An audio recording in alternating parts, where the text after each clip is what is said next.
think we should start. Great, terrific. Thanks so much. Good afternoon, everyone. A little bit earlier afternoon in the Midwest and in the Southwest, and early evening hello in Jerusalem. Jerusalem, city of peace, city of strife, a city of the three great monotheistic traditions, a city like any other city of real people paying rent, raising children, buying food, buying shoes, reading books, and a city with a storied literary and textual past and present. Today's program, the Toby and Herbert Stolzer Endowed Program, Jerusalem, City of the Book, was rescheduled from last spring, pre-COVID, and now we're in COVID, and it's virtual, as we all know. I am thrilled, truly thrilled, to welcome our three distinguished speakers, Benjamin Balint, Father Columbus Stewart, and Professor Bedros Dermatosin. I will introduce them more formally before each of their respective presentations. I also want to mention that this program is sponsored also by the Rutgers Libraries.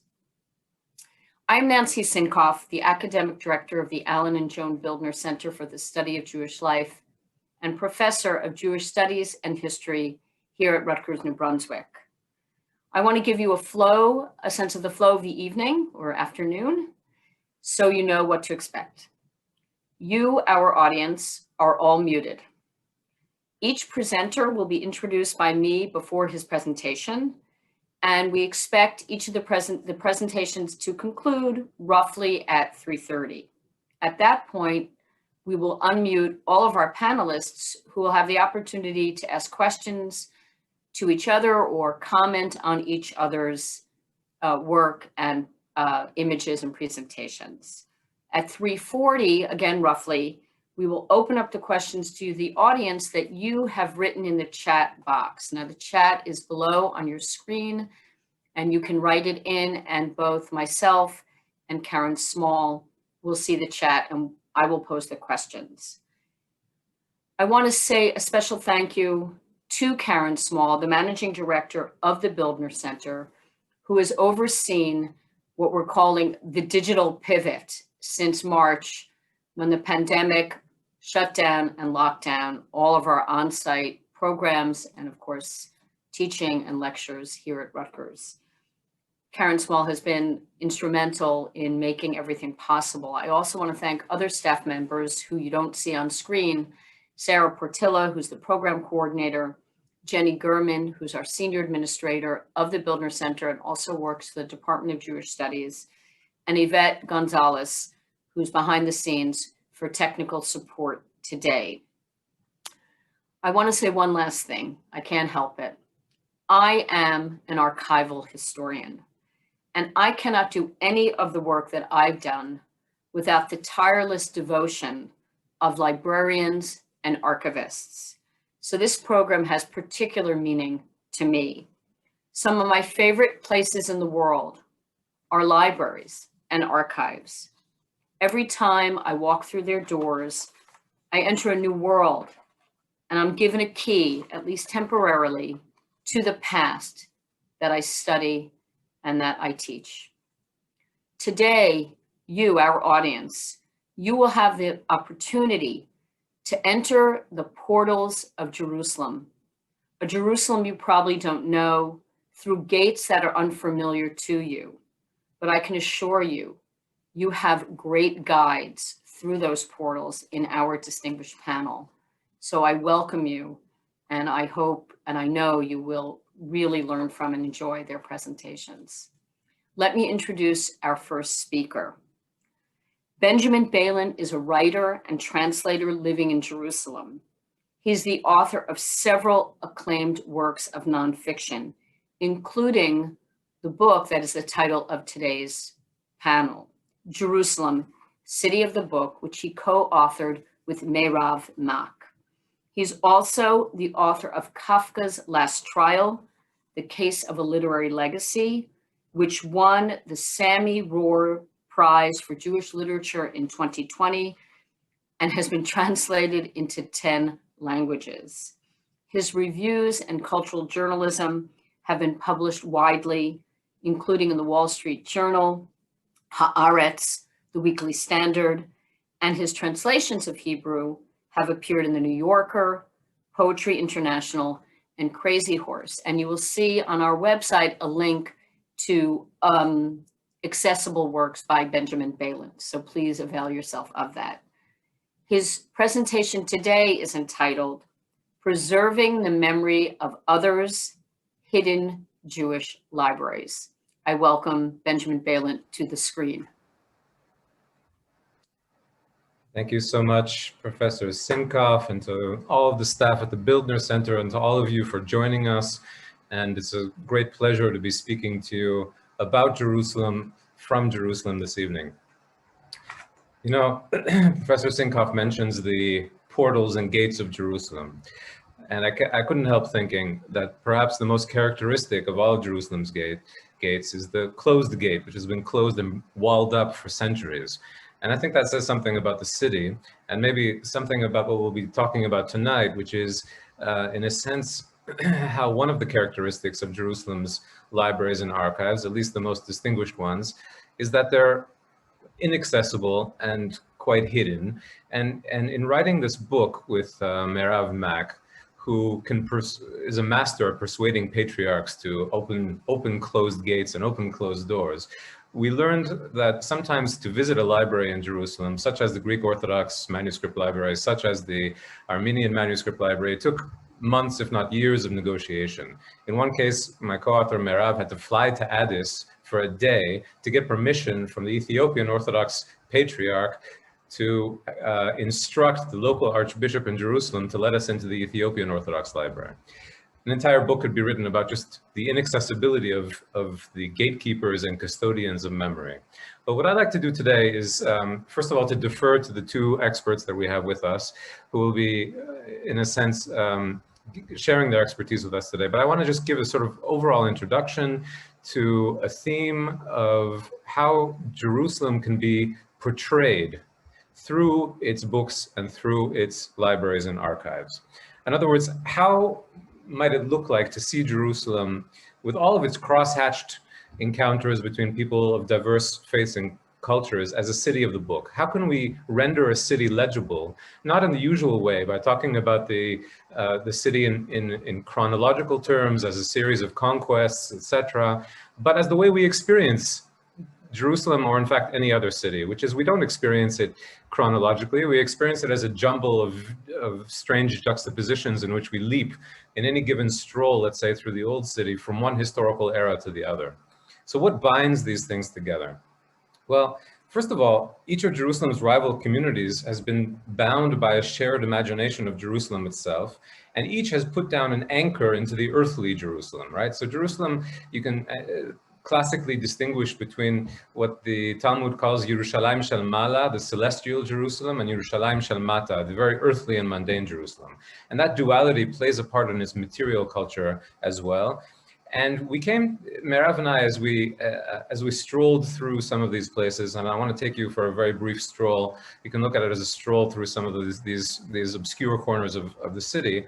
We came to understand that the rivalry in Jerusalem is not only sort of territorial, but it's sort of a rivalry of continuity, which means that each library and each community's library serves as an anchor in that earthly Jerusalem, even as it aspires to this shared fantasy upon which each of these communities has projected onto Jerusalem itself.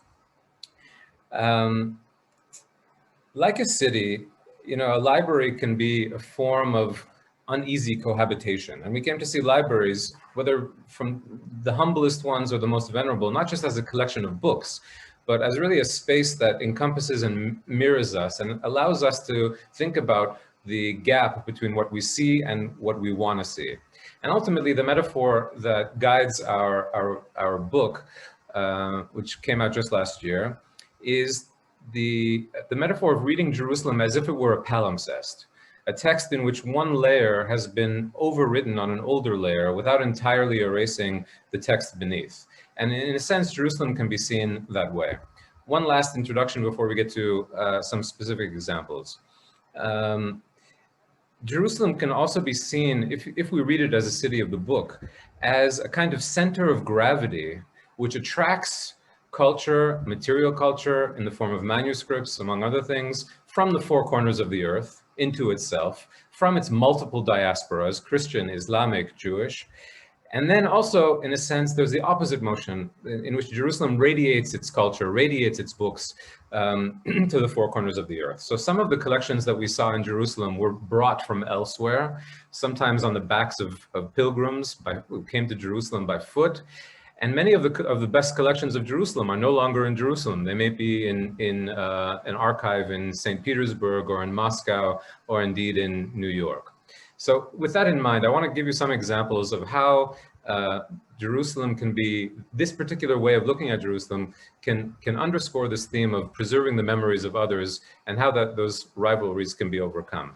What I'd like to do is give you just some very brief examples, and I'll be toggling back and forth between me and some slides. The first slide I'd like to show you, and I'll be sharing my screen with you in just a moment,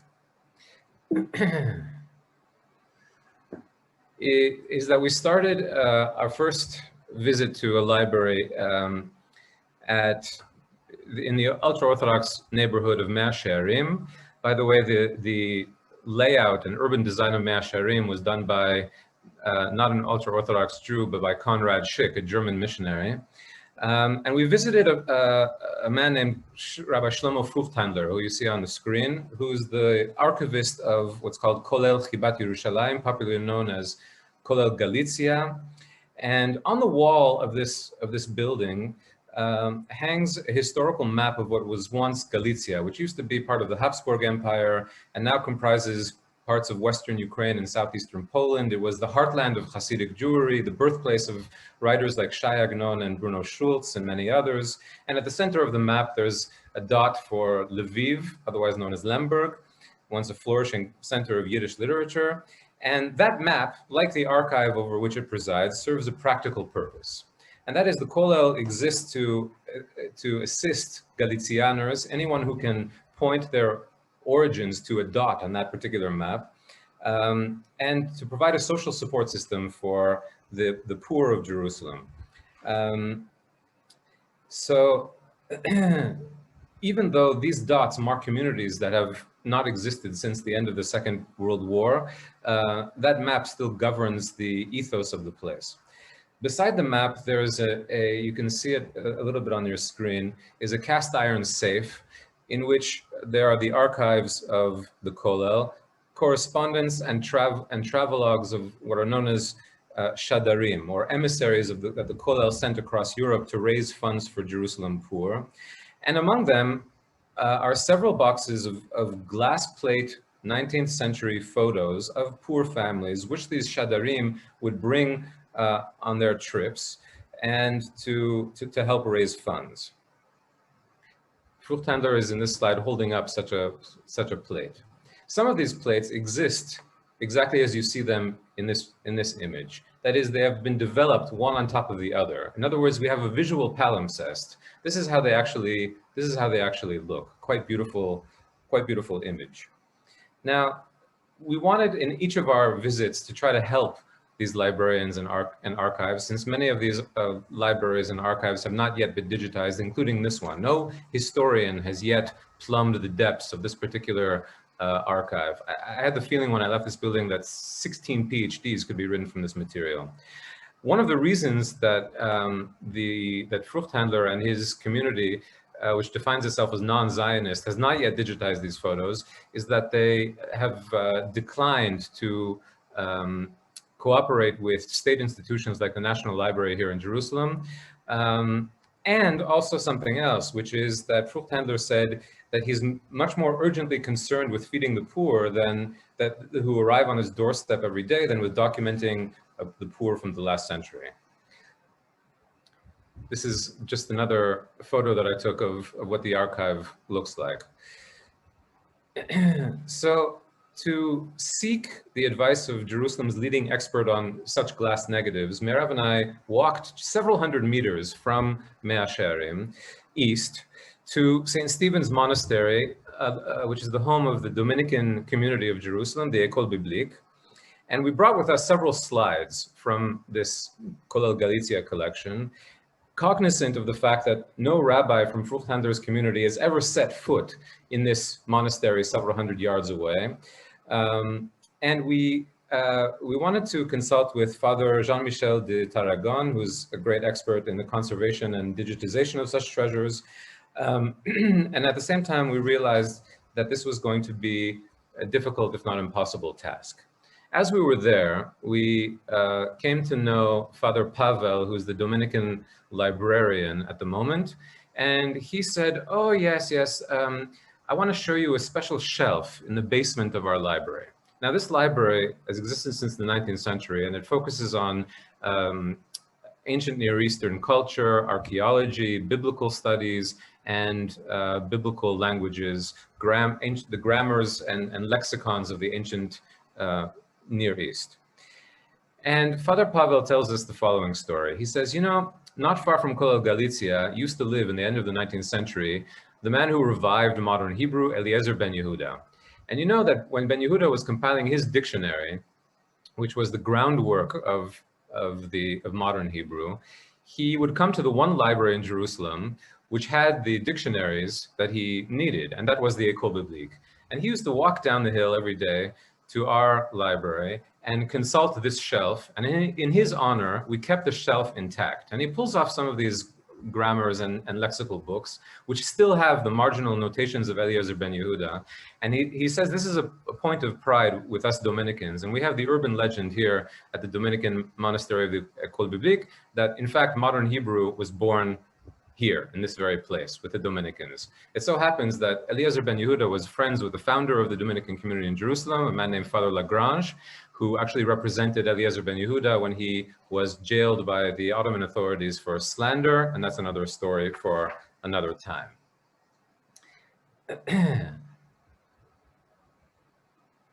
Now, another example of sharing, which we didn't expect to find, of sharing the memories of others, came when we met Jerusalem's most eminent Hebrew bibliographer, a man named Yeshayahu Vinograd, who died not long ago. And Vinograd told us that his great-grandfather, Yitzchak Vinograd, started a yeshiva in 1894 in the Old City at what's now the corner of the Via de la Rosa and Al-Wad streets in a predominantly Muslim neighborhood. And this yeshiva called Torat Chaim had to be abandoned suddenly during the Arab Revolt of 1936. And in the end, it was the only one of the Old City's 80 synagogues and yeshivas not destroyed by the Jordanian forces during the War of 1948. Now, Vinograd told us that the Arab caretaker of that particular property after 1936, between 1936 and 1967, preserved that yeshiva's library intact behind a false plaster wall. And this was also kind of a legend that was passed down in the Vinograd family.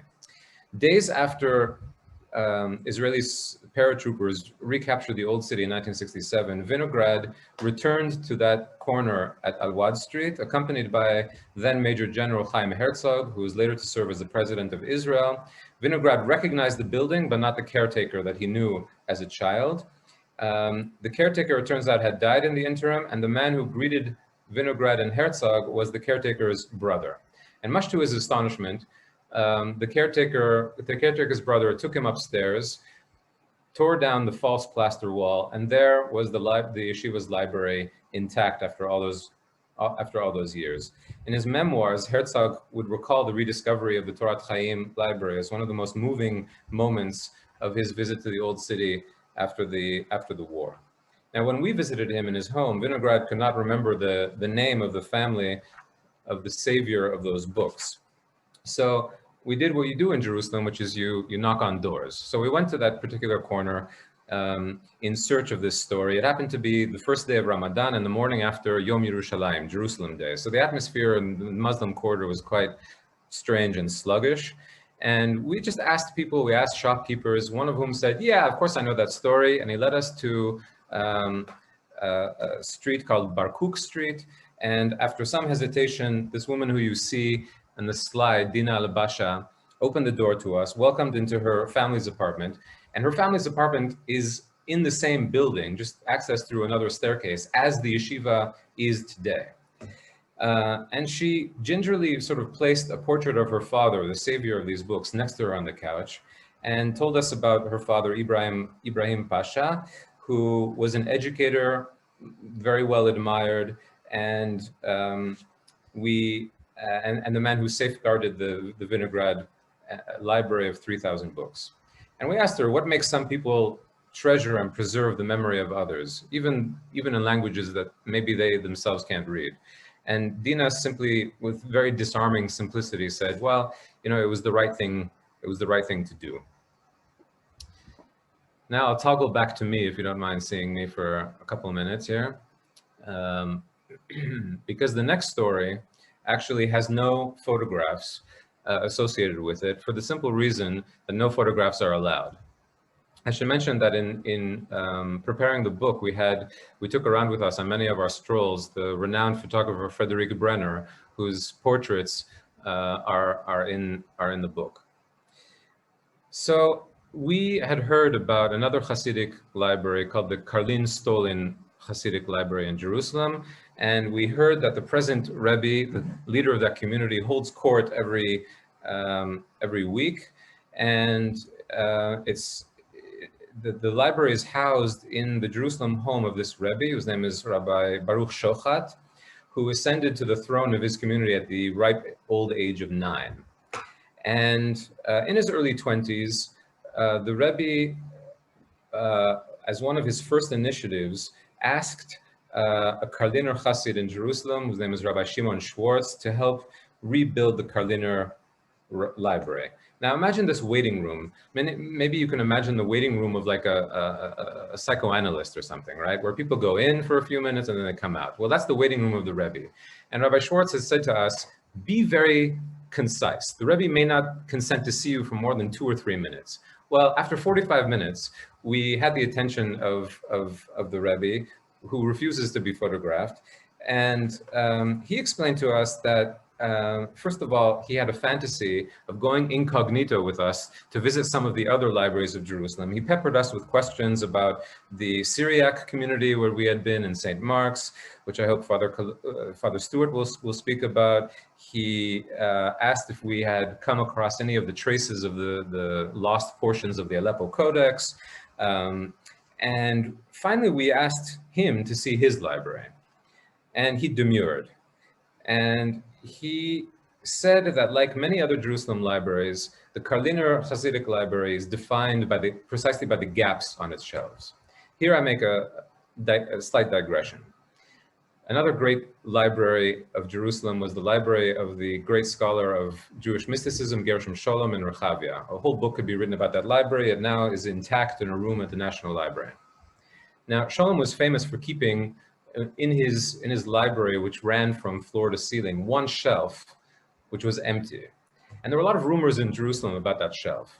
And they asked Scholem, they said, do you keep that empty as a kind of statement about the absence of the presence of God? Are you trying to make some theological statement? And he said, no. The reason I keep that shelf empty is that when I go book shopping, I can always tell my wife, who would protest that we have no more room, I would say, look, we have a whole shelf that's empty and waiting to receive books. Well, the Karliner library has a different sort of absence, which is that in the German occupation of the town Karlin Stolin in the summer of 1941, Nazi forces confiscated the library and murdered its custodians, and that library was scattered. And the Karliners in Jerusalem today still search for remnants of that library and send members of the community to book auctions throughout the world and try to reconstruct it. So just to give you an example, that library had held books that had belonged to the founder of Hasidism, known as the Baal Shem Tov, including his personal copy of the Zohar.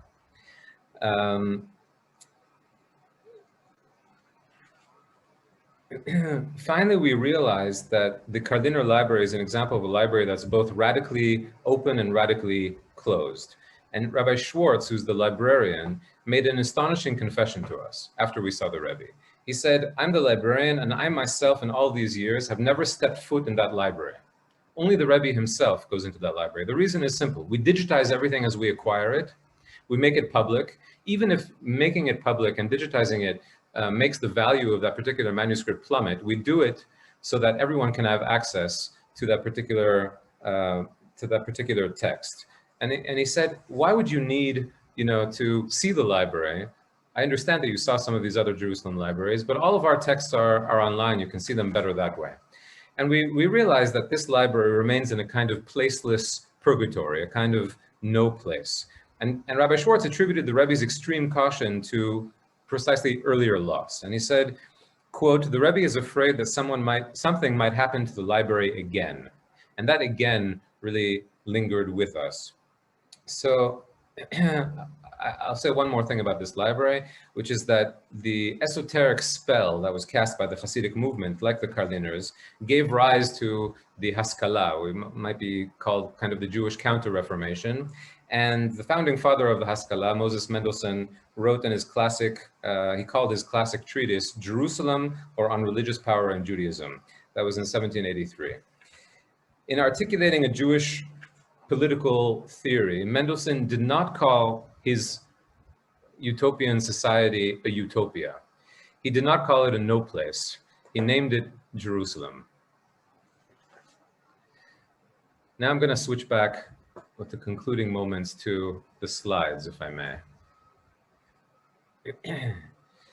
We visited also a private library by Israel Prize-winning scholar named Rabbi Daniel Sperber, also in the Old City. And there's a manuscript that illustrates to us how sometimes exclusivity wins out over inclusivity. Not always are memories preserved by other communities. This is from Rabbi Sperber's collection, and it's a view of Jerusalem from the east in a book that was printed in Cologne in 1575. And if you notice, there are 5 figures in Oriental dress in the foreground of this map of Jerusalem. What's interesting is that according to the Atlas's editor, this was intended to prevent the Turks from somehow obtaining military secrets from this atlas, on the grounds that, and now I quote, "as their religion forbids them from looking at representations of the human form." It's wonderful. You put the human form in a map of Jerusalem precisely to wall it off from those who don't want to be prying into your atlases. Our next visit was an amazing visit to the Syriac community of St. Mark's, which we went up to the rooftop of Rabbi Sperber's library. From that rooftop, we realized that you could literally leap over an alleyway and leap to the rooftop of the Syriac monastery of St. Mark's. Yet, these 2 men, this is Abuna Shimon, the present Syriac librarian, who I'm talking with inside the monastery. And these 2 men are of a similar age, these 2 men being Abuna Shimon and Daniel Sperber. Both of them are passionate about the Aramaic language. They are both lovers of Jerusalem, lovers of the book, and they are both neighbors, and yet they've never met one another. And we have this dream of someday bringing in together these figures, maybe in one of the libraries of Jerusalem. My time is coming to a close. I don't want to say too much about Abuna Shimon, except for one thing.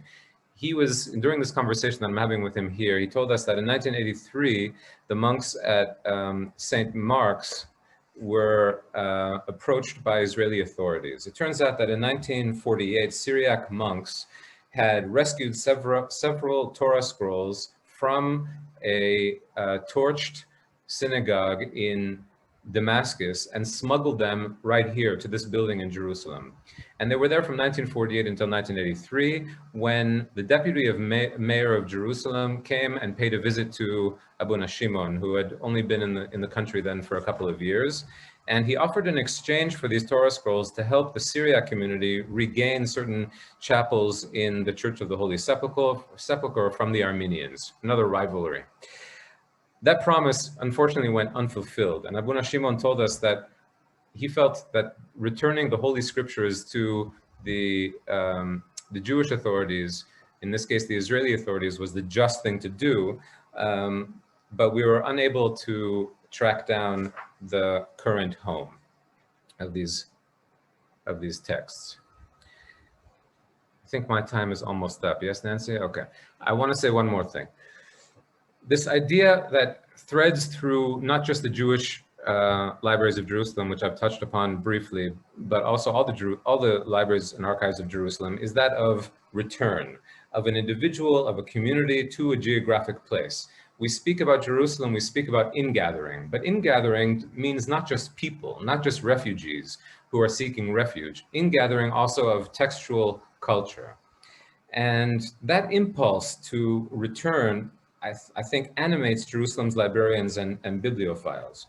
At the 2016 groundbreaking ceremony of the new National Library, the current Israeli President Rivlin invoked a vision expressed 150 years earlier by the Rebbe of Volozhin, who said this: to establish a treasure house of books, of flagship, and collect all of our people's books, miss not a single one, and assemble scattered manuscripts from the corners of the world. That's an impulse, I think, that many of Jerusalem's communities share. My final example is this slide that you have before you. This is the Hebrew vocabulary exercise notebook of Franz Kafka, which now is at the National Library in Jerusalem. As Nancy noted, I wrote a separate book just on this story. But this is an example of how Jerusalem acts as what I called before a center of gravity, in which it assumes that it itself is sort of the culmination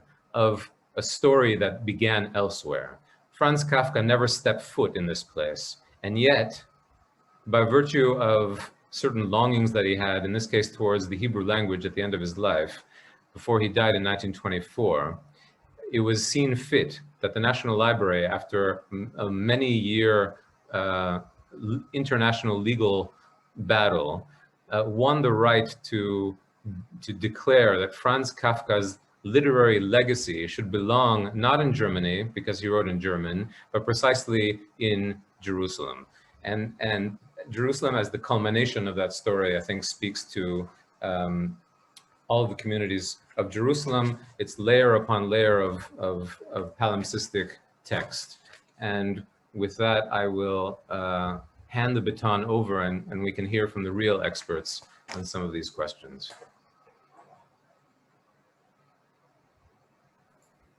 So thank you so much, Ben, for your presentation, for the images, and of course for co-authoring the book with Meirav Mack.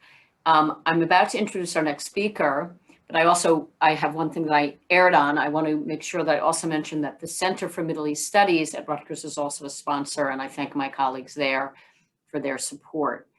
Our next speaker is Professor Bedros Der Matossian, who's an associate professor of history and vice chair of the Department of History and associate director of the Harris Center for Judaic Studies at the University of Nebraska, Lincoln. He's also president of the Society for Armenian Studies. His award-winning books include Shattered Dreams of Revolution, From Liberty to Violence in the Late Ottoman Empire. And he has a forthcoming book entitled The Massacres of Adana and Aleppo, Revolution and Violence in the Late Ottoman Empire.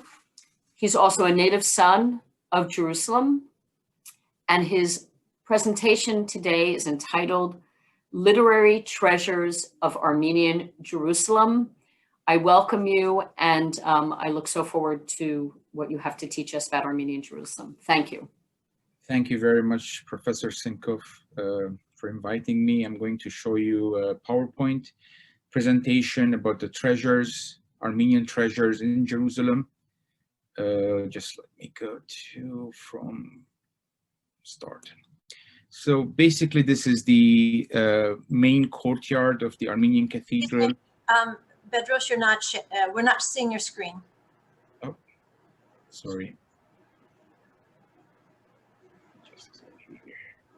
Sorry about that. It's okay. You have to click on share. Yes, I know. Now we have it.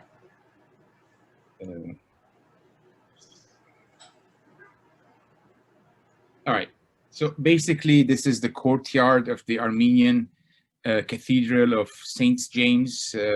It's and the wall behind it, as the wall that you see, is the Saint James Church Cathedral.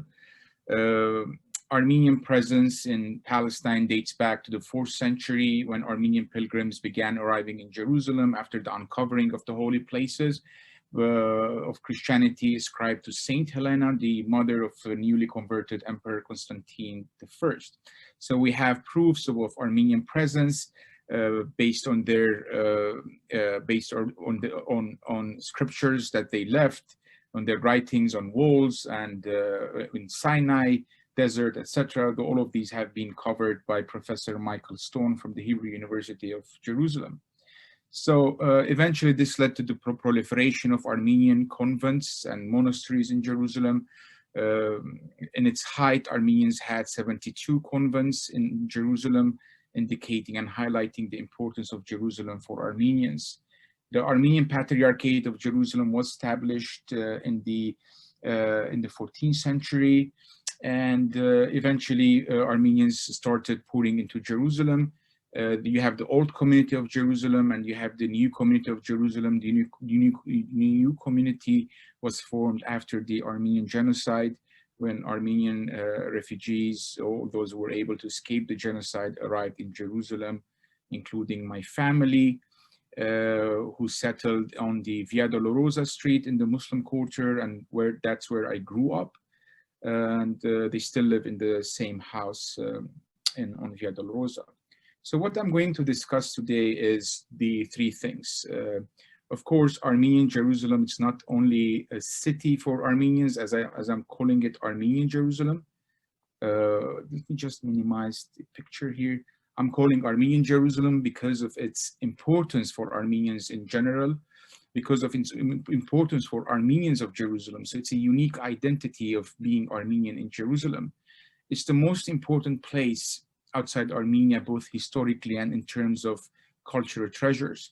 Today, what I'm going to discuss is three important aspects of this community. First of all, the manuscript library. Second, the St. James Press. And third, the Gulbenkian Library. Of course, there are more things to be discussed about Jerusalem, such as the archives of Jerusalem, the Armenian Museum, the largest museum outside Armenia. So in terms of cultural heritage, in terms of treasures, Jerusalem, the Armenian Patriarchate and the Armenian culture represents the most important center outside Armenia.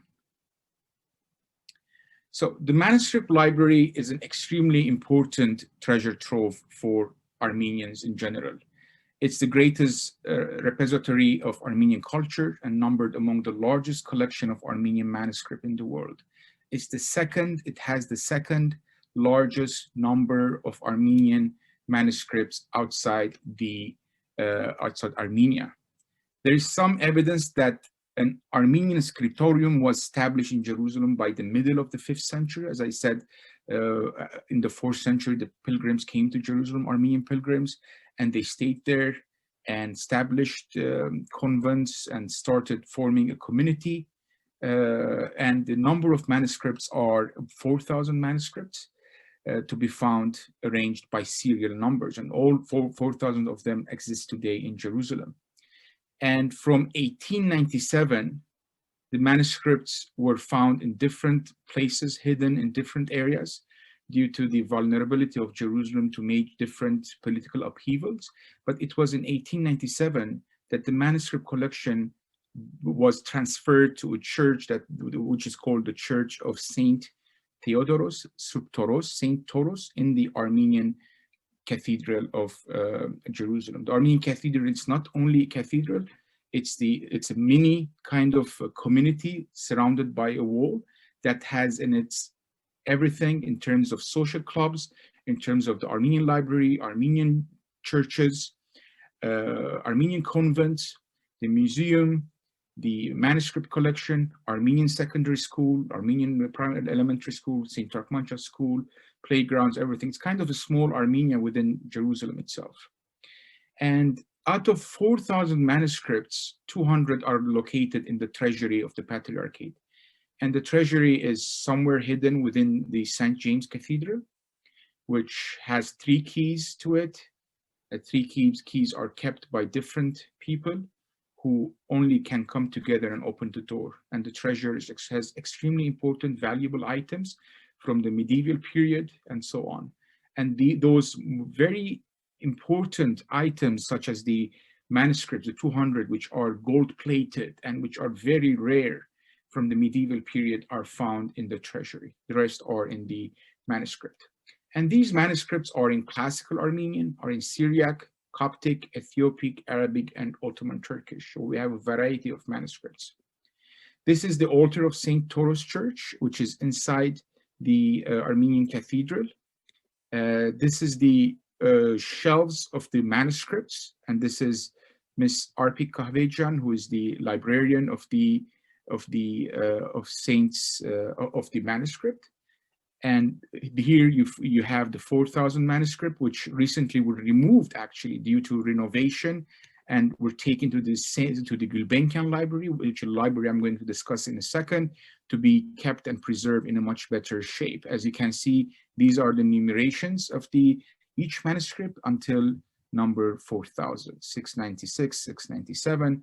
So all of this are very important manuscript collection. As I said, the second largest one outside Armenia, outside the Madena Taran, which is the major library within Armenia.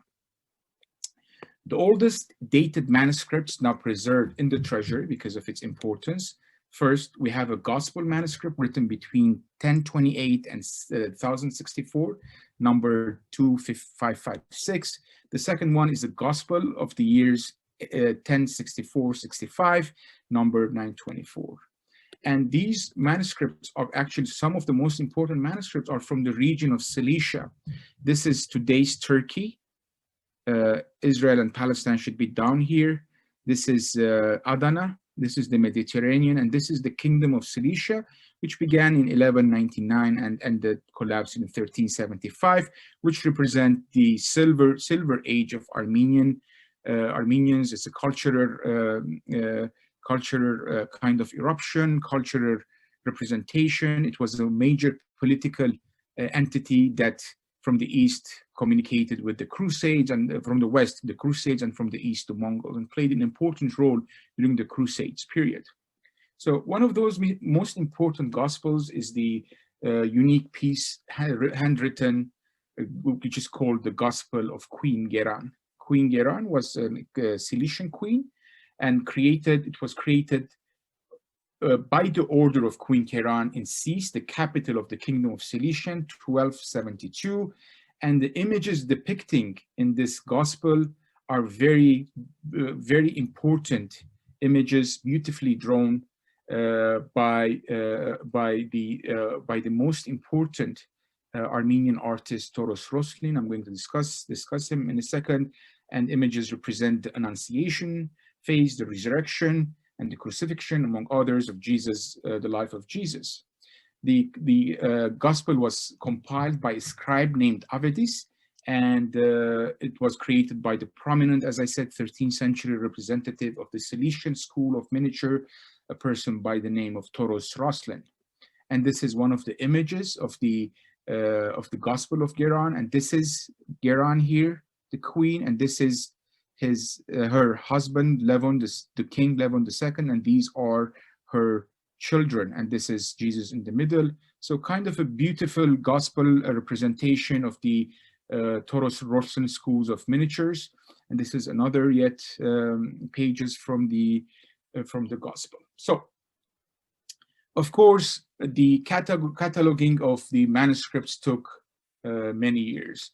There are separate phases. In 1857, the Said, who became the patriarch from Talas, actually started the cataloging process.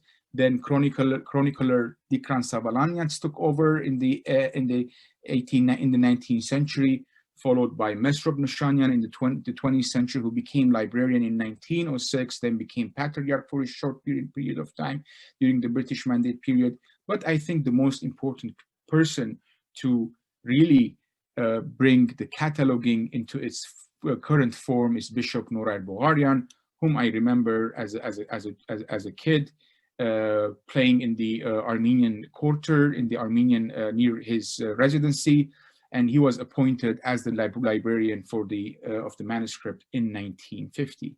This is the image of BOGHARIAN, who was one of the most foremost experts on the Armenian manuscript in the world, I would say, and it took him half a century to catalog all the 4,000 manuscript which is housed in the Armenian Patriarchate. It was a meticulous work. He published 11 volumes by reading every manuscript, providing summary, the condition of the manuscript, the importance of the manuscript, the size of the manuscript, and it's an amazing trove which hasn't been translated into English actually. And in his lifetime, he produced this in addition to other major works. They say that the books that he had written were higher than his height, representing. He was a very humble person. I remember seeing him. He was secluded in his home, in his room in the Armenian Patriarchate, only working and working, trying to finish his major work. And he finished the manuscript collection in 1992, producing 11 volumes that are that have importance not only for Armenian studies, but also in others who are interested in medieval period, early modern period, and the modern period. The other important source for Armenian books is the St. James Printing Press. It's the oldest press in Jerusalem, established in 1853, published works in religious, theological works, along with prominent Armenian historical, philological, and geographical studies. Of course, the press began with a very humble machines such as wooden press, and then passed to metallic mattresses. And during the years of Patriarch Esai Garabedian, who is the first photographer of Jerusalem, he introduced photography to Jerusalem, the St. James Press flourished. Books were covered on the rights over the holy places, biographies, philological and linguistic works, as well as books on Armenian art and culture. Even tourist books, even books for pilgrims who came to Jerusalem. And actually, the importance of Jerusalem's Armenian Patriarchate is that most of the pilgrims who came there for 1,500 years stayed at the compounds of the Patriarchate. So they brought with them manuscripts, they brought with them valuable items, which you can find today in the Helen Mardigian Museum in the Armenian Patriarchate of Jerusalem. This is the Helen Mardigian Museum. As you can see, this is one of the earliest presses of the St. James Press. And the last section of this, last phase of this press before moving to modern technology was here in the Armenian Cathedral. These three places, as you can see, these were stables for horses and donkeys of pilgrims who came to Jerusalem, and they would stay here and then live in the upper quarters. All of these are inhabited today with Armenians. But I remember as a child entering through this door here and seeing the way in which those who worked in the press used primitive methods, such as putting all the letters together in an opposite direction in order to bring it to the press and then produce a book. So the smell, the aura, the history was there, and I witnessed that during my childhood. Types of books that were published, as I said, it wasn't only confined to books which were mainly translated from German, Italian, English, Turkish, and Arabic, but also theological works that were produced by the priests and the teachers of the Armenian theology in Jerusalem, Theological School of Jerusalem.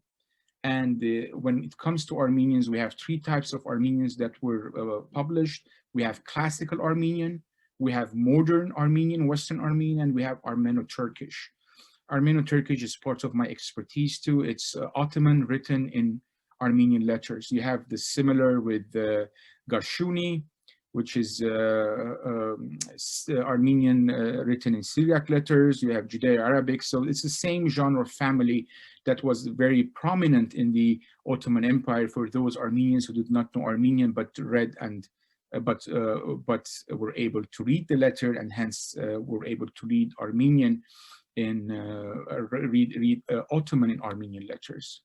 Another important aspect of the press is the Sion, which is the official journal of the Armenian Patriarchate of Jerusalem, which began to be published in 1866. I have the first copy actually in my library, and it was dedicated to national, philological, and literary and political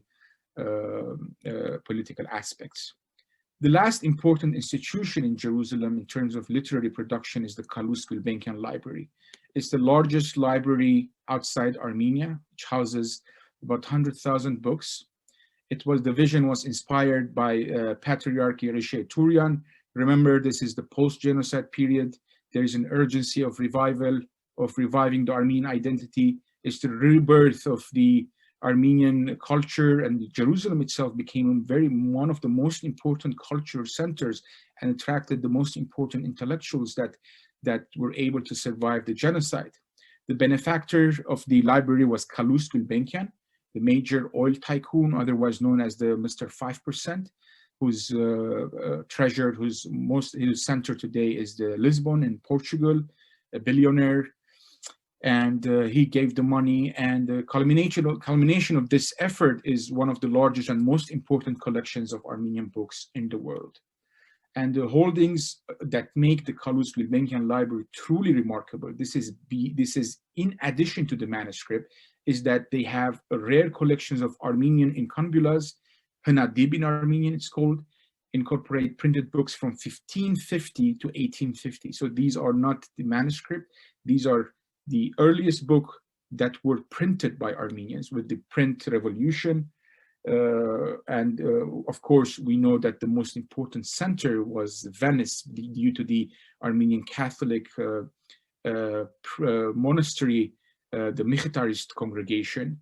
They have the first printed Armenian Bible, Oskan Yerevansi, which was published in Amsterdam in 1666.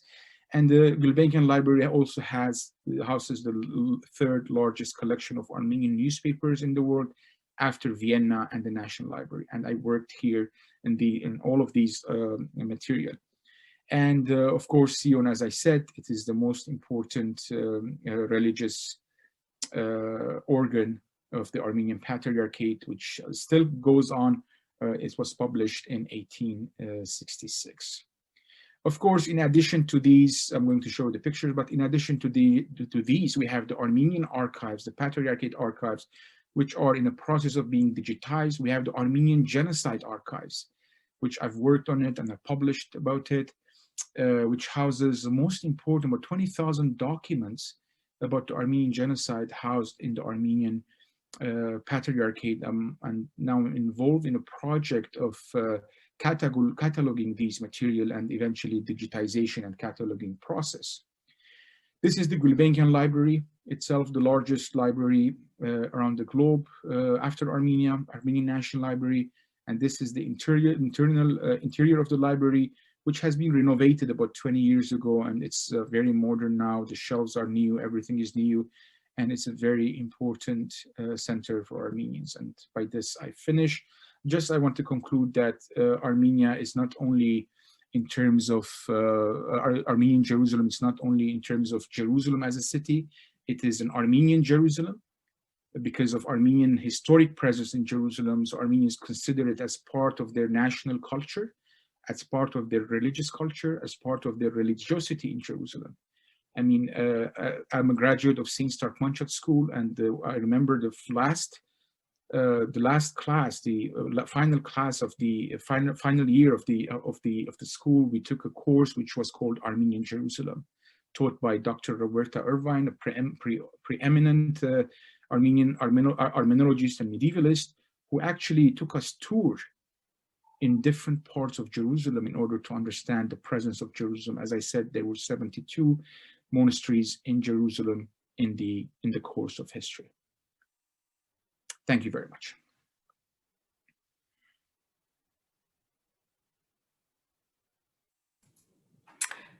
Thank you so much, Professor Dermatosian, and I'm sure many people have questions. I think, well, people are unaware, as I said in my introduction, about the not so hidden, the very visible, but yet seemingly inaccessible different parts of Jerusalem. So I'm sure we'll have a lot of questions about that. So our last speaker is Father Columbus Stewart, who is also obviously a scholar and a PhD, but his title is Father Columbus Stewart because he is a Benedictine monk, and he's the executive director of the Hill Museum and Manuscript Library, and the short for that is HMML, and vice president for programs in religion and culture, professor of theology at St. John's University in Collegeville, Minnesota.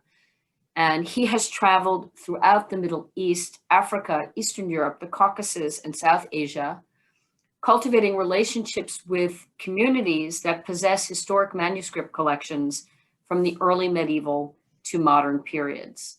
Under his leadership, HMML has digitized more than 150,000 manuscripts in many of the world's most dangerous and inaccessible places, including northern Iraq, Syria, and Timbuktu in Mali, covering a range of religious and cultural traditions. And these records and texts are available online through the virtual HML platform, small v, capital HMML.org. It's on our website, and I invite you to visit it and also to click on many of the links to films and other things about that Father Columba has been in, talking about his work.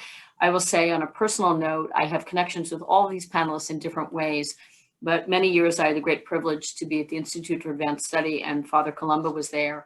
And all of the scholars were, always, as we tend to do, moaning and groaning about the humanities and how no one understands what we do and how important what we do is. And I remember a colleague who was a fellow medievalist say, "Oh, come on, we should all get over ourselves. The only person who's saving civilization is Columba." So I think that's really fair. Although, of course, the work of my distinguished colleagues here counts too. So Father Columba's presentation is entitled Documenting Historic Christian and Islamic Manuscript Libraries in the Old City. I welcome you. Thank you very much, Nancy, and thanks to our first two speakers. I have had the privilege of being in some of those libraries, and I was just bemoaning yesterday with one of my colleagues in Jerusalem about the fact that I can't actually be there these days because of this situation. I'm very glad we were finally able to have this event. I wish it could be in person, but as we're learning to do these days, we're finding ways to keep in touch virtually and to put the word out about the work that we do and the very important communities and places where we do it. So my plan today is to tell you a little bit about who we are. And these days we call it HML. So we take that acronym HMML and we call it HML. And because I belong to a monastic community which was founded by Bavarians, there's a nice little pun with HML talking about the fact that working with manuscripts is heaven, even if our offices, which you see here behind me, in fact, are in a semi-basement. So this is the case with the kind of work that we do. Often it's partly hidden, at least to a broader public, but we all know how important it is. I'm going to introduce the work of HML. I'm then going to say a word about, or more than a word actually, about our work in Jerusalem, since that's our focus today. And then very briefly at the end, just tell you where you can find the things that I'm talking about here. So I will now share my screen. and start that. And you should see my opening slide. Very good.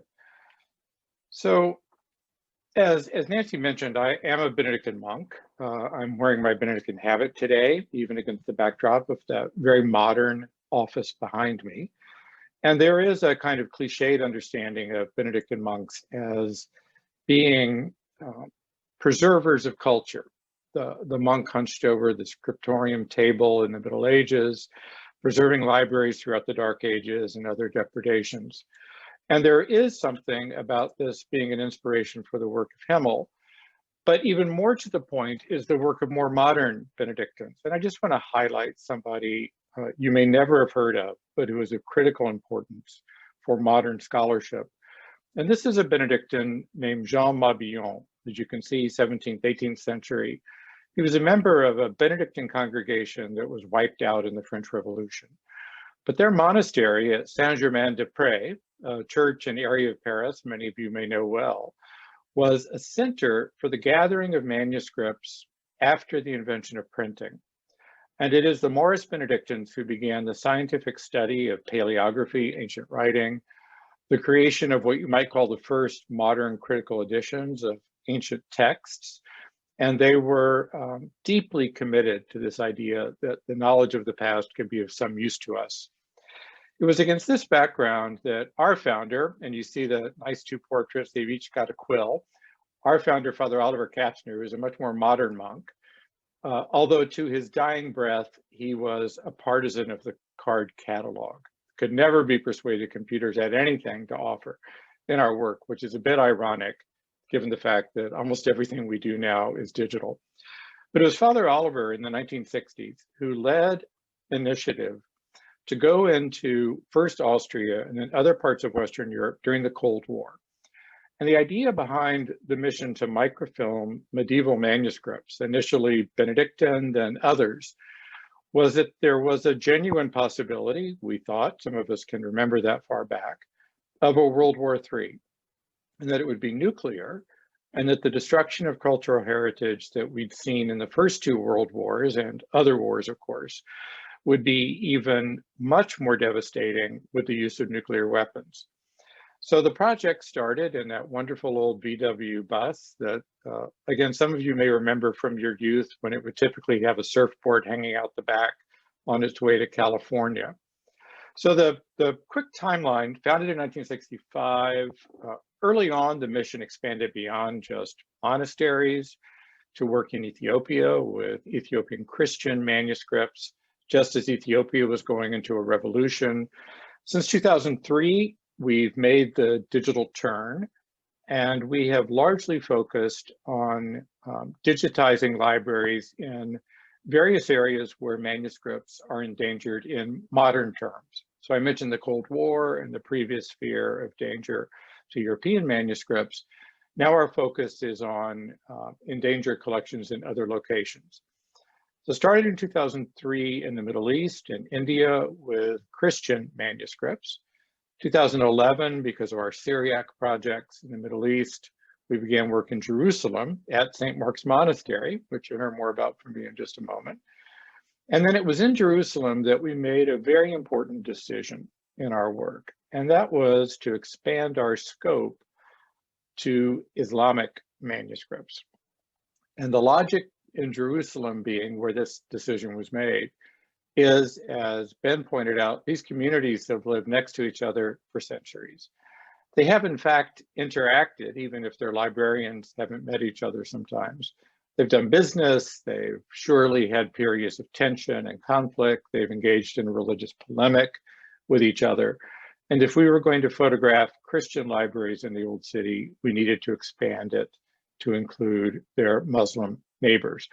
And this has led to a whole new chapter in our work, which has taken us to Mali and West Africa with the Timbuktu manuscripts, back to India, where we had done work with Christian manuscripts in Kerala in the Southwest, now in North India with Persian tradition manuscripts, and recently a project starting in Karachi.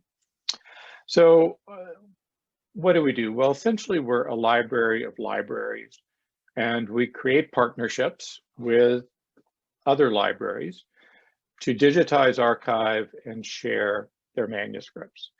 I mentioned we focus on areas where manuscripts are endangered, or perhaps they're perfectly safe, but they're locked up or they're hidden and nobody's able to have access to them. We always provide equipment, training, and support for local workers. We do not send people from the US to digitize. Instead, it's all about skill building and support for members of the communities whose manuscripts are digitized. Our promise back to them is that we will safely archive the data, the digital data, and you all know that's a fairly complex process, and that we, with their permission, can share images of the manuscripts online. And we also, through our various digital platforms, provide a range of tools for manuscript research, lessons in paleography, etc. And one of the things we've realized because of our work in Syria and Iraq is that we also have been playing the role of tracking the changing status of manuscript collections as they get moved, as they get hidden, and tragically, as this happened in Iraq with some of the projects done with our partners there, manuscripts have actually been destroyed in recent years.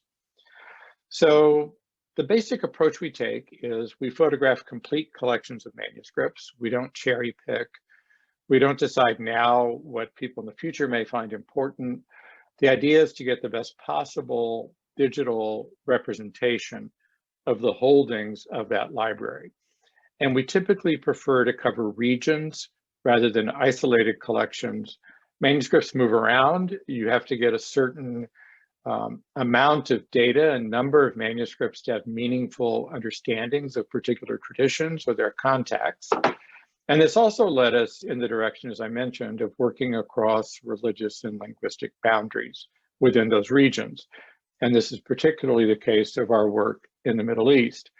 And of course, footnote, many of you in the audience know that there has been an energetic project for decades, now based at the National Library of Israel, to microfilm and now digitize Hebrew manuscripts. It's the only religious tradition I can think of where basically it's all done or it's being tidied up now. So our focus then has been on the Christian and Islamic material. And one of the things that we try to do in our work is to follow texts and manuscripts along pathways of transmission.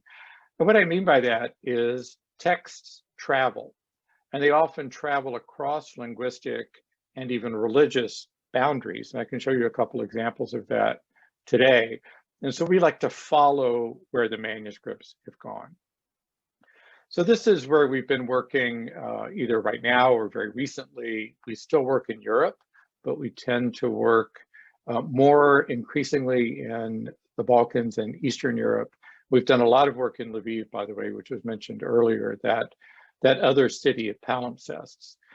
Several places in the Middle East, Africa, and then I've mentioned South Asia. So normally I would not be spending as much time in my monastery as I am right now, but I would be traveling between these places because, as Ben was suggesting in his presentation, it's all about relationships, cultivating a sense of trust and respect so that the door to the library can swing open. So to give you some idea of the magnitude before I turn to Jerusalem, these are the countries in the Middle East where we worked with Christian manuscripts before the turn to the work with Islamic manuscripts. So that's 21,000 something Christian manuscripts digitized in these various countries in various languages. And to give you some understanding of what this actually represents for scholarship, this is a slide I like to show funders. So you see the Syriac, Ethiopic, Armenian, Christian Arabic manuscripts available in the British Library, Bibliothèque Nationale, and elsewhere, and below the number of ones that we have digitized. And you see it's 4 times as many manuscripts now available for research in these cultures. So it's going to help us get a much better understanding of a kind of fuller 360 view of these traditions. Not only more manuscripts, but we've been able to work with communities to share the manuscripts that stayed behind when the others were taken to Europe or North America by energetic shoppers in the colonial era. Now let's go to Jerusalem. These are the libraries that we've worked with, and I've got them listed here by magnitude, number of manuscripts. And you can see that 4 of the 6 are Islamic manuscript collections, although they belong to somewhat different types of Islam, as we'll see.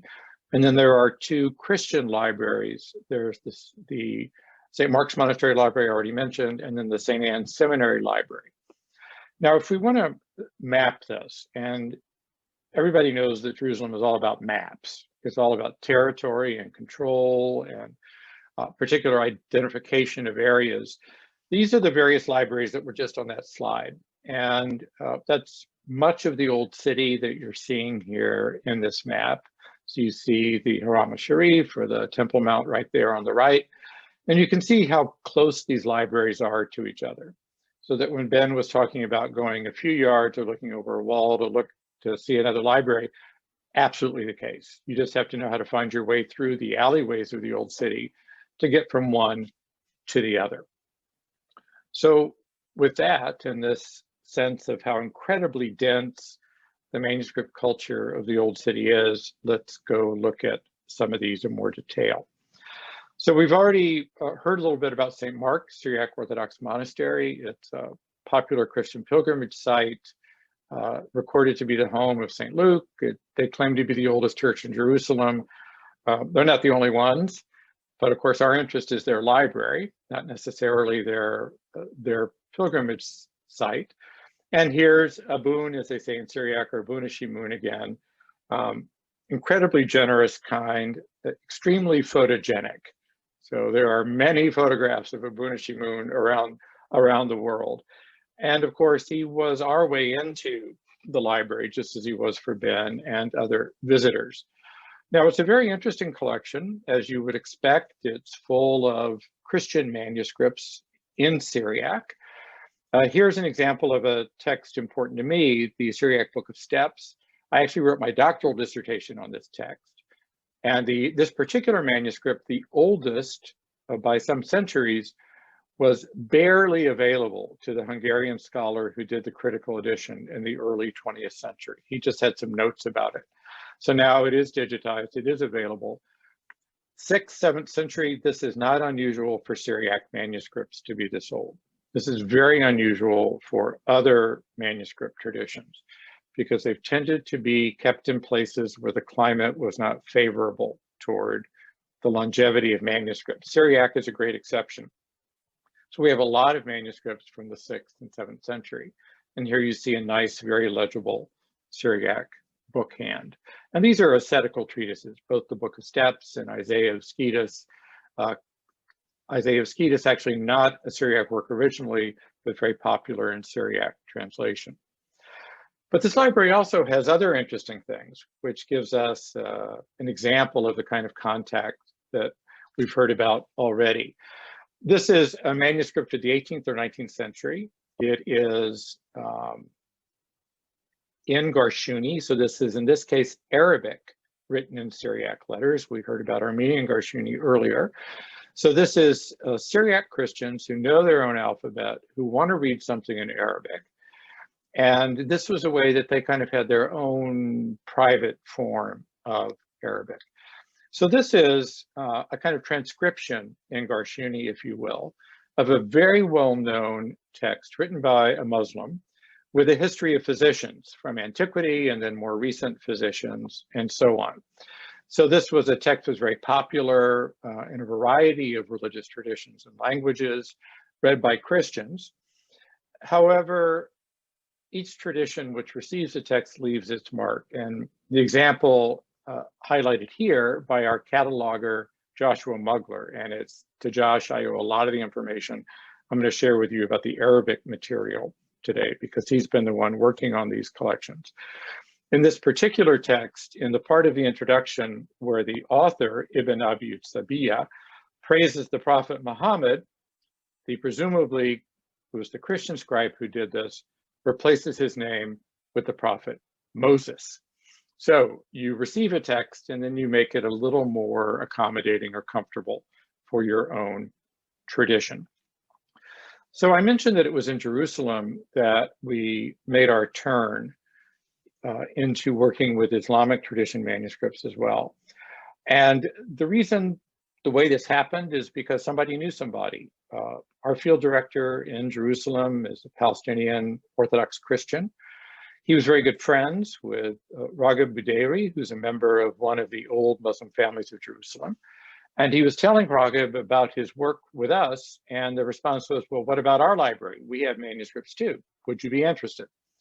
So I went to see them, one of my regular visits to Jerusalem, to go to their library. And here you're approaching one of the gates onto the Aram al-Sharif, the Bab al-Nadr, also called the Bab al-Majlis.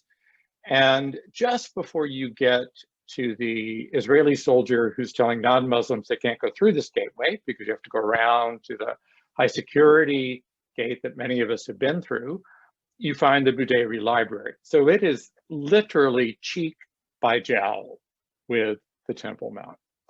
And we started a project working with this family library. And this is, I swear to you, the view out the window of the digitization studio. So it's a kind of $1 million view of the Dome of the Rock. And this is a bedroom in the old family home, which was used as the digitization studio. Now, as is so often the case, the library here was gathered by a member of this very old family, a member of the family who was a particularly notable scholar.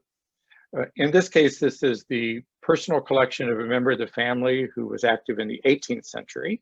And like many of these figures, he had a madrasa as well as his own library for his research. And this is what he's left to the family, augmented subsequently. The digitization was actually led by a member of the family, Shaima Budeiri, and she can map her descent from the Prophet like other members of these historic families can. And Shaima has really been our secret weapon with these Islamic collections in Jerusalem because she knows everybody. She's a member of the right kind of family. She's a great organizer, has great spirit. And so here's Shaima being interviewed by Alice Forden with BBC World Service. I've got another picture I won't show you today of Abuna Shimoon being interviewed by Alice. So proof that everybody talks to Abuna Shimoon. So this library is full of the kinds of things that you would expect. Treatises on Islamic law from various traditions, works of mathematics, astronomy, philosophy, and so on. And then there are surprises. And an example of a surprise from this collection is a copy of the Gospel of John in the standard pre-19th century, by which I mean pre-Protestant Arabic translation of the Bible into Arabic used by Arabophone Christians over the centuries. And this is a copy of the Gospel of John, which is actually written by a Muslim for Muslims. It was not a Christian text which happened to be in the library. As sometimes happens, you find Islamic manuscripts in Christian libraries and Christian manuscripts in libraries belonging to Muslims or Muslim communities. This is an example of a Christian text in a Muslim library, an Islamic library, obviously because they regarded this text as one to be venerated in the tradition of Islam. So we go on to the next one. And this is the Khalidi or Khaldi Library, which is the largest of the collections that we've worked with in Jerusalem, not the largest in the Old City, but the largest we worked with. And this again is a library belonging to one of the prominent families of Jerusalem. And in this case, it was a library opened in 1900 in the modern era as a public library to serve the Palestinian community of the region so that they could read not only historic works, things like manuscripts and so on, but also could have access to newspapers and printed books and other things. It was really a modern public library open to others. And that remained its mission through all the turmoil of the 20th and 21st century. And this is their modern sign. When we went to see them, and you see Raja Khalidi in the middle, he's been our primary contact there, our field director to his right, technicians and librarians, and you see me in my non-monastic Jerusalem garb. When we met with them, as when we had met with the Budeiri Library, the primary reason they were interested in digitization was access to the library, because they were no longer able to serve the larger part of their public because they were on the wrong side of the wall or the separation barrier. And so scholars from the West Bank, even other parts of what they consider to be part of Jerusalem, but is on the other side of the barrier, were no longer able to come in and use the library. So digitization offered them a way to continue their mission of public service.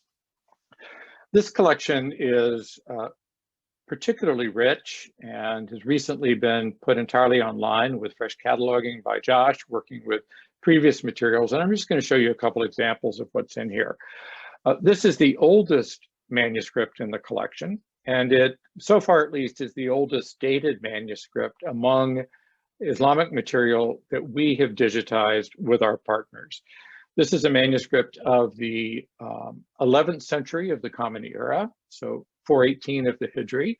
And this is a collection, a very well-known collection of hadith, so teaching on the Quran and how to practice a life of faithful Islam.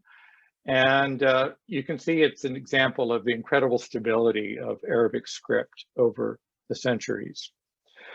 I asked Josh for his favorite manuscript, and the answer was this one, which is a text about the miracles of the Prophet. And he likes this one because the original text, 12th century of the Common Era, written in Spain, in Al-Andalus. This particular manuscript was copied in Aleppo in the 14th century, and then found its way to Jerusalem. And the notes written on those 2 pages tell the whole saga of the original composition, the copying in Aleppo, and then the travel to Jerusalem. So that's the point about trying to follow manuscripts in the course of their journeys. Now, everybody knows that Islamic manuscripts are great eye candy, so here's one for you. This is a very well-known Life of the Prophet by Al-Castellani. This is a 16th century copy of it.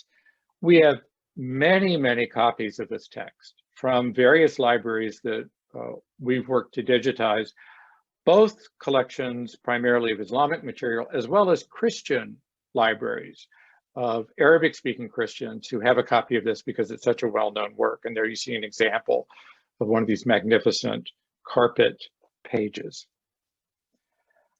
The only project among those that we've done, which is actually not in the Old City itself, is the Dar Isaf Nashishibi Library. And this is north of the Old City in East Jerusalem in the Sheikh Jarrah neighborhood. This is the library of the Husseini family, again, one of these historic Muslim families of Jerusalem. And this has both family manuscripts and those sort of contributed by other families which have manuscripts and don't know what to do with them. This is a functioning library, just like the one we saw in the Armenian Patriarchate. People come to read the paper, they sponsor cultural events and so on. And among the manuscripts in their collection would be this very well-known text, again, widely copied, which is prayers for the Prophet. And this particular manuscript, we have examples even in our own collection here from Kashmir, typically display illustrations of Mecca, Medina, and also Jerusalem. So this is a collection which is coming online right now. I think it's about half cataloged. And then next to last, and something a little bit different, is the Sufi manuscript collection, which is the personal library of Sheikh Abdulaziz al-Bukhari, who was a very prominent figure in kind of interreligious dialogue in Jerusalem, and was kind of a Dalai Lama type figure in the sense that he was a unifier. He brought people together. He could talk about difficult things because he was a member of a minority Muslim community in the city as somebody who was head of a Sufi brotherhood in the Old City. His family, as you might guess from their name, had immigrated from Central Asia in the 17th century to sort of basically set up a pilgrimage lodge for pilgrims of the Naqshbandi Sufi order. And they stayed there. And so this has become a center for that particular brotherhood. And it's his personal collection that has been digitized. And this is one that is in the course presently of being cataloged. And here you see his widow. And then the last one I'll mention is St. Anne's Church. So the second Christian collection that we worked with.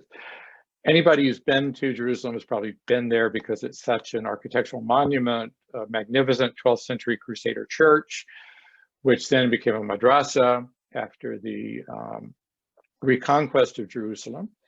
And then in the 19th century was given by a grateful Ottoman ruler to the French Emperor Napoleon III, because the French had supported the Ottomans in the Crimean War.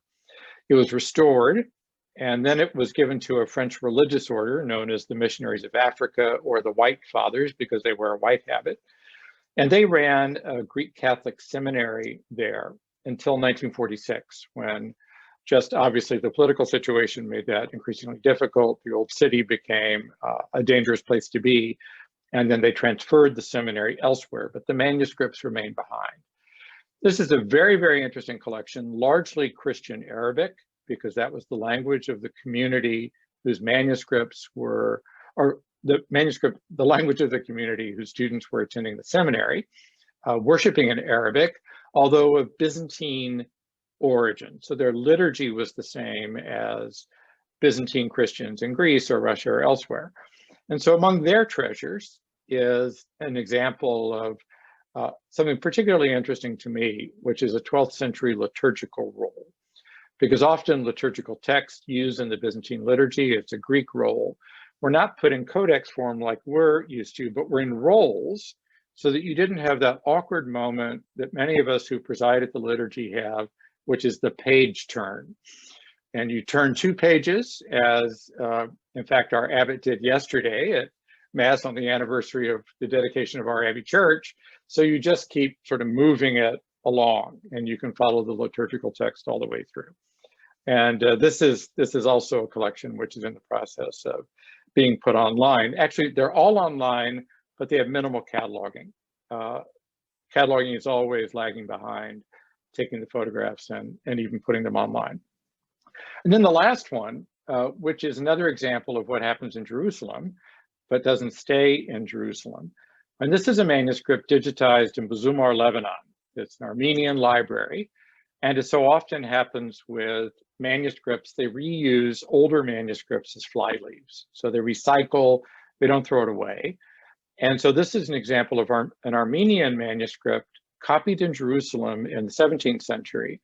And it recycled older leaves of an Ethiopic Ge'ez manuscript.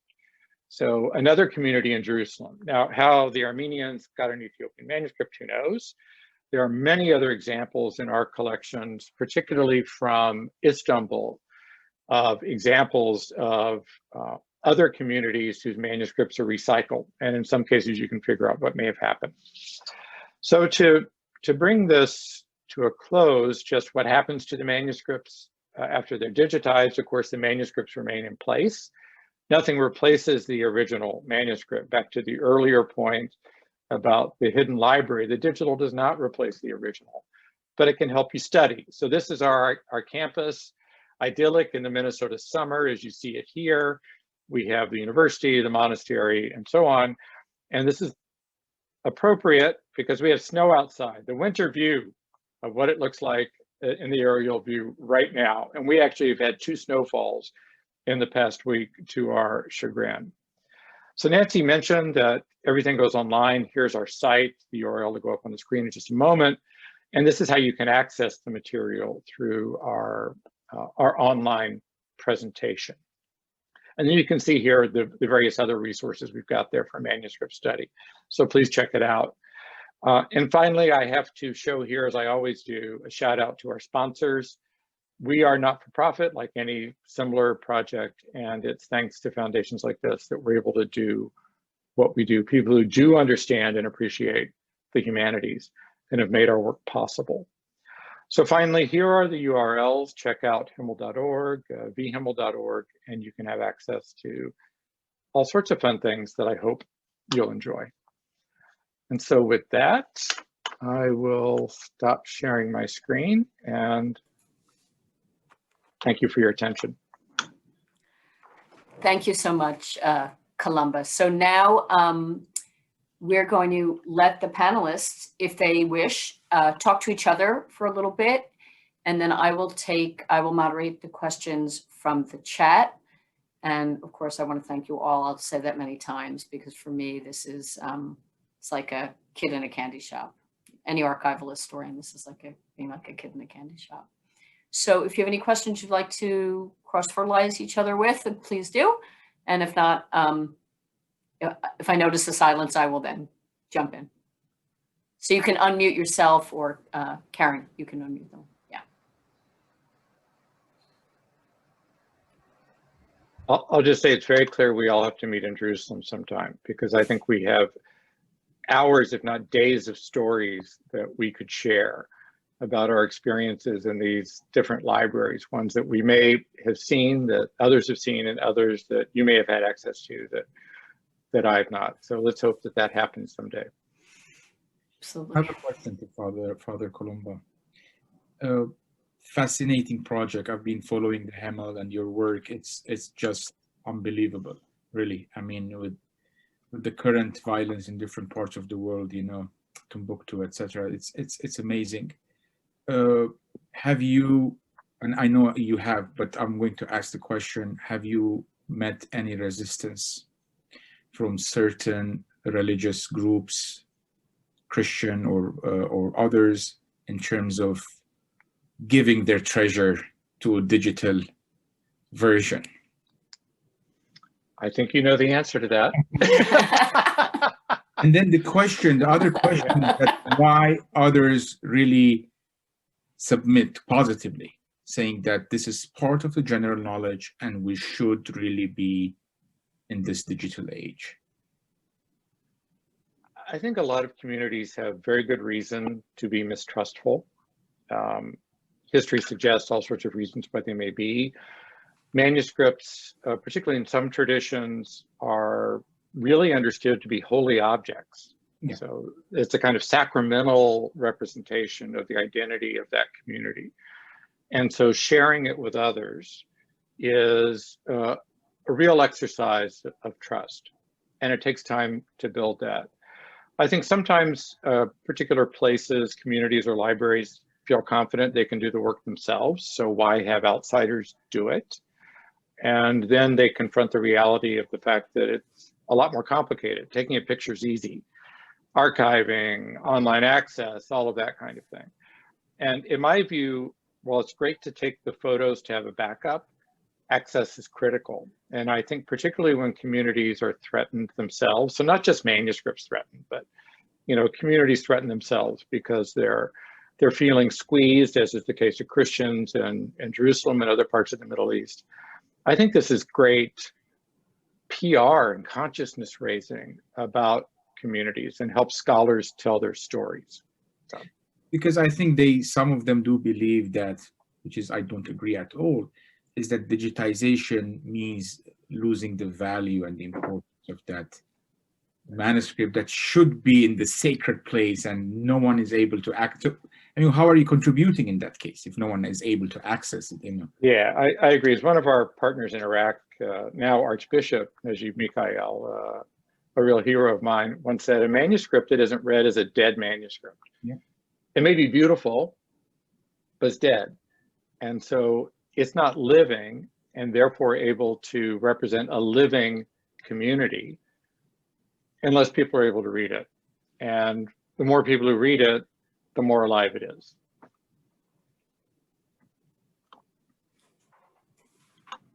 Any among our 3 or 4 here, any other comments to each other?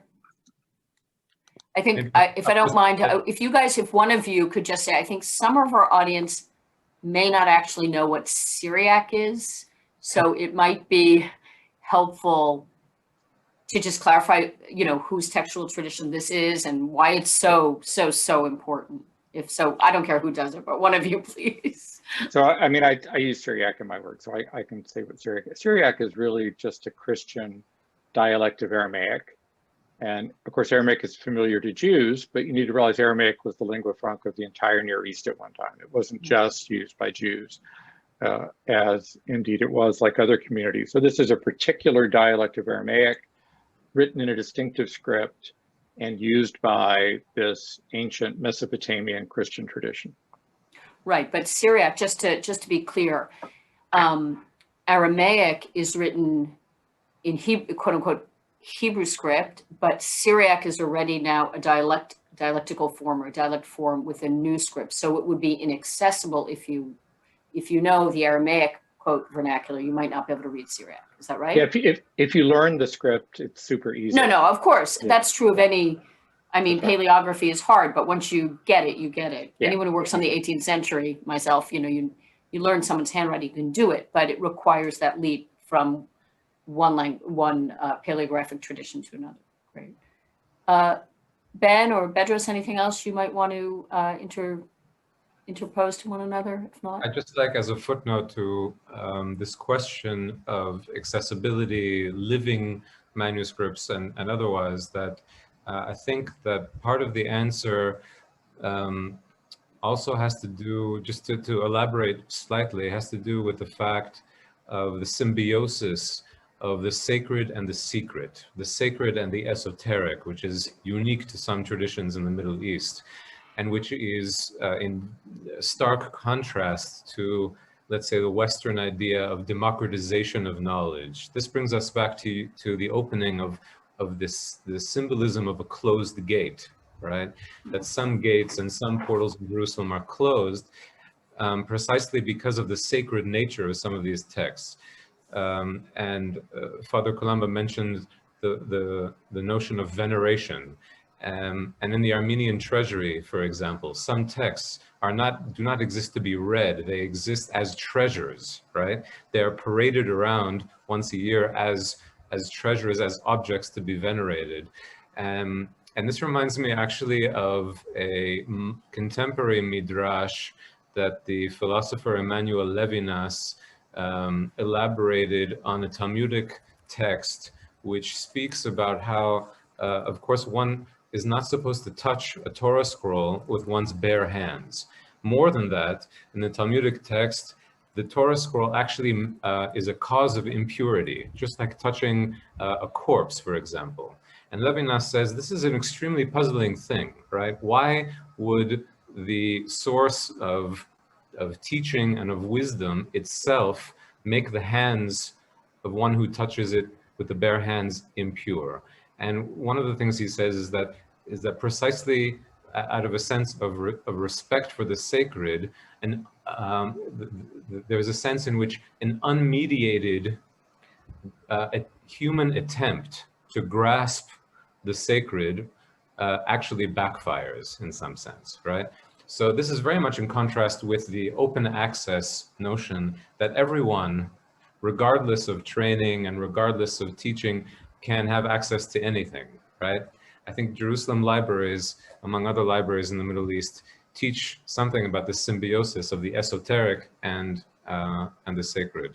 So Leo Strauss, made this famous distinction between Athens and Jerusalem, right? And one of the things he says is that in Jerusalem, the one thing needful is obedient love, but in Athens, the one thing needful is free inquiry. So there's the Athens Western tradition of free inquiry, but that stands in contrast to obedient love, i.e. veneration, i.e. also performative gestures vis-a-vis texts. And this is kissing the mezuzah because it holds a sacred text. This is binding a text in the form of tefillin to one's body, right? These are performative gestures that relate to texts that would be unimaginable with, I think, non-sacred texts.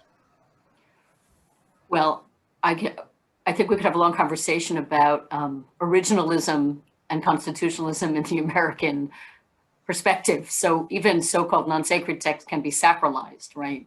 And viewed as so venerable and therefore in some sense frozen or not evolution. There's a debate about this, but I want to pose some questions that come from the chat, and that will also, again, any of you can answer it. And one of the questions is, to what degree is the whole enterprise of digitization creating a kind of monument of the library, something that is no longer what libraries were for, you know, people going into them and interacting, but there's sort of a kind of, in its own sense, even though it's democratizing, is kind of sanctifying. Is there a tension there, Father Columba, in this, or do you see it only in a sort of democratization thrust? So another aspect to the sacred point that Ben was making, which is well taken. I mean, I've witnessed this myself. An example in Armenia of a manuscript kept in the National Manuscript Library, which is brought once a year to the church from which it originally came. And it's a mob scene of everybody wanting to touch it, kiss it, touch a handkerchief to it. Very, very moving. So one of the concerns that people also have is that the value of the manuscript will fall. And I think this is how the question was originally posed, if it's digitized. And the response to that is no, in fact, it's the opposite, because as I hinted, digitization does not replace the original. What it's really useful for is getting you ready to encounter the original and to use your actual handling of the material manuscript, to use that time much more efficiently and effectively. And then, of course, to have the follow-up of further consultation of the digital. I work with manuscripts in my own research, and I've sat many hours in places like the British Library looking at Syriac manuscripts.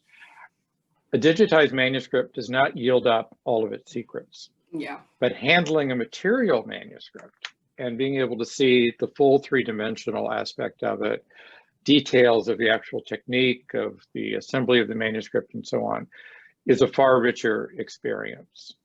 So I think they're complementary. And of course, in COVID times, digital's been a lifeline, because anybody who's on listservs or other chats with academics, everybody's asking for PDFs of things. Yeah. Because they were excluded from the libraries in which they normally research. Right. None of us can get inside now. We just had our own at Rutgers, one of these issues, because we'd like somebody to be able to work with special collections, and the libraries would love it, but they can't, because they say yes to one patron, they've got 150 people, and it's the health of the staff. I will also tell you anecdotally, as long as we're having this kind of conversation, years ago, I received a Xerox, remember those? A Xerox from a manuscript from Krakow, from a noble, from the library of a noble family. And it was written in Gothic German script, which I had to learn how to crack. So that's the paleographic thing, which I did. And I was so delighted and so pleased, but the historian wants to hold and see and wants to feel like there's something real, quote unquote, which I know we can talk about what that means, what the difference is between authentic and digital. But when I did get to Krakow and I did get to go to the library and request the actual manuscript, I found that the person who had Xeroxed it had forgotten a page. So, you know, you find things in libraries and archives when you look for them. You know, it's so serendipitous. It happens all the time. And I'm sure all of us have many experiences like that. I had one with the Gershom Scholem collection at the Hebrew University too.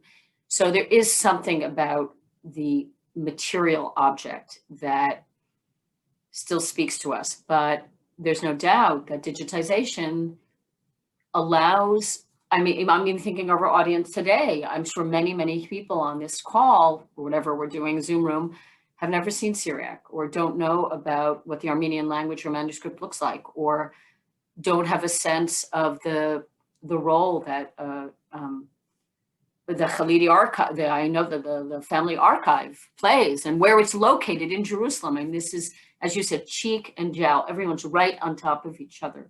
And that is what makes Jerusalem such, and Lviv, shout out to Lviv. Some cities, or my own beloved New York, which are palimpsests of time and history.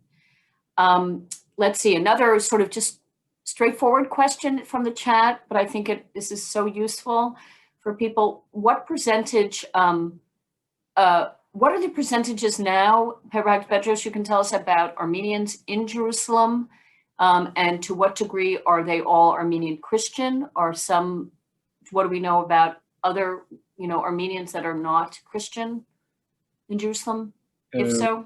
Most of all the Armenians in Jerusalem are Christians. Majority are Orthodox Apostolic Church, and the minority are Catholics. So Catholics have an arc Patriarchate, which is located on the 4th station, Via Dolorosa. And then you have the main Armenian Patriarchate and the Armenian culture and the cathedral, which are Orthodox numbers are around 1,000 people in the old city of Jerusalem, or less even, you know. There are a lot of Armenians living outside Jerusalem too. So I have a question actually for you, also from the chat, because you often talked about Armenia as first and Jerusalem as second. Can you speak a little bit more about what I don't really know if it's diasporic exactly, but these relationships of place in the Armenian textual tradition? I mean, in the case of Jewish textual life, you have this center or this purported center in Jerusalem, but as Ben said, you have all these archival materials that have both, quote, returned to Jerusalem, sort of, kind of. On the same time, Jerusalem's own textual tradition, Judean tradition, has gone forth from Zion, so to speak. So what is that relationship in the Armenian culture and heritage between Armenia proper, it's the region, and Jerusalem, the city? As I said, you know, Armenians have a unique identity in Jerusalem. It's the Armenian Jerusalemite identity, which is a kind of a second Armenia for Armenians because of its historicity. And but also, on the other hand, most of Armenians who came to Jerusalem are the descendants of the genocide, like my grandparents, and who were able to escape the Armenian genocide. But in terms of relations, you know, Armenians do keep their textual heritage in Jerusalem, and is the second largest after Armenia. And I mean, they wouldn't take these material back to, you know, to Armenia per se, because it's part of the heritage and part of the St. James Brotherhood, and it's part of the kind of national religious character or characteristics of Jerusalem. But coming to another question someone asked earlier, Cantor Ted Prosnitz, as to where would be the risk of destruction, I would say currently in Artsakh, in Nagorno-Karabakh, where a war is being waged, as a Turkish war against the Armenians of Artsakh, Nagorno-Karabakh, and you have there also monasteries that have manuscript collections. And we saw last week or a few weeks ago, a bomb fell on the most important cathedral by the Azeri forces, destroyed half of the cathedral. And that's the fear, actually, that Father Colomba is concerned about. That even, for example, even in 1948 war, there was Haganah shelling on the Armenian culture of Jerusalem. About 40 Armenians were killed. And what if one of these bombs fell on the Armenian manuscript collection? The whole manuscript would be gone. So we don't have, I mean, in the current turmoil, global turmoil, what if a third world war takes place? All of these would be gone. So I think digitization is the only way to save these materials. So we have to keep the grid, the electrical grid, alive. That's another problem. Can I just add a footnote to that? Yeah, please, Ben, go ahead. Digitization not only acts as preservation, but in some cases acts actually to expand knowledge.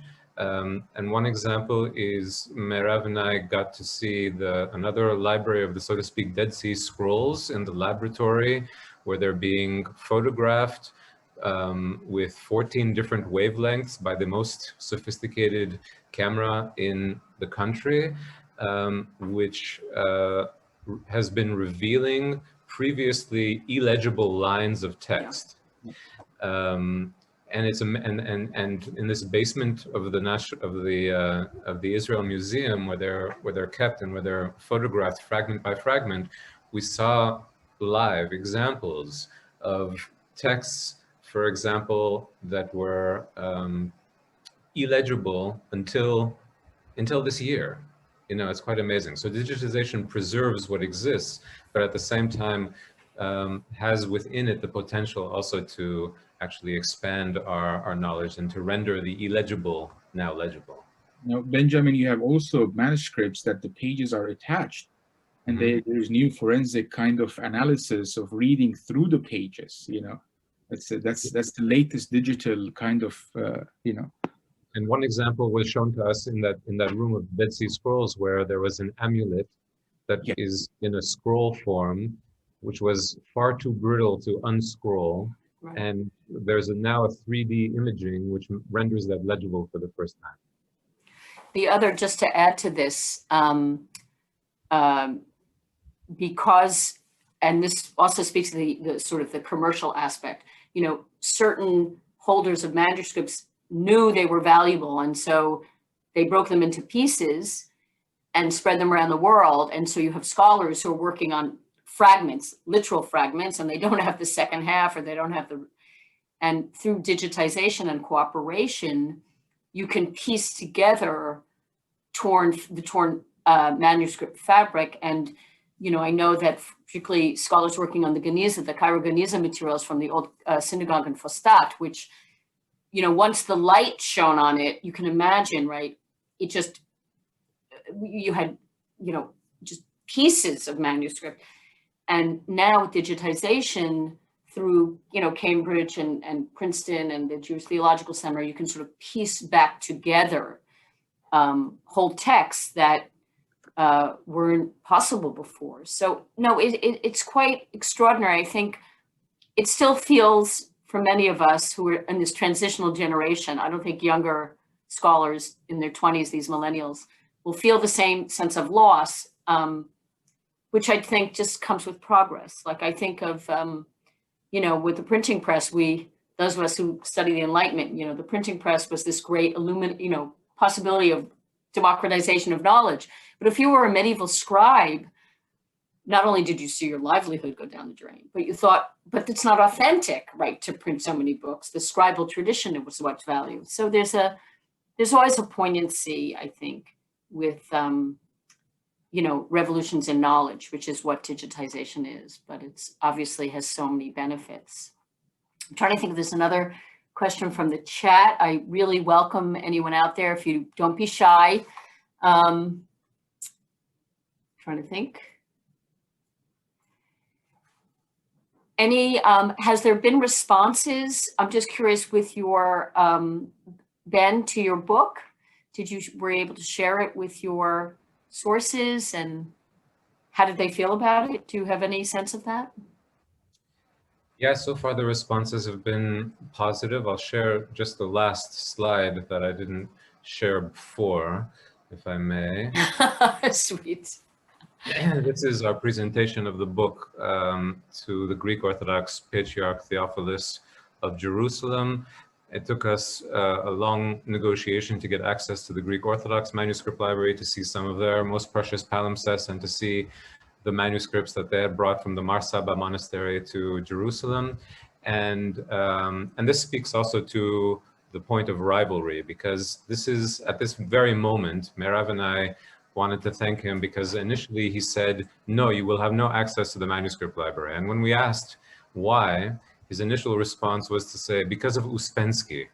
Okay, so I'm walking out of the audience with Meirav, and I said, who is this Uspensky? What kind of a byword is this? And it turns out that Uspensky was a great 19th century bibliophile, but also a great manuscript thief who stole some of the most important manuscripts from Greek Orthodox libraries in this region. And it was remarkable that in the Jerusalem timeline, this theft was as if yesterday, and justifies, as if we should know that this justifies why we would not be initially granted access, you know, because of the thieving Uspensky of the 19th century. And then we finally got permission from the Armenian Patriarch Manukyan to go to that, the St. TOROS manuscript library. And then the next day we told Theophilus, by the way, you know, we got the permission from Manukyan, and then that was what actually did it for Patriarch Theophilus. He said, oh, they're gonna be included? They offered you access? So maybe we should offer you access as well. And it was that exact point that we were reminded of at this moment, which is why he's smiling. So sometimes rivalry can work to advantages.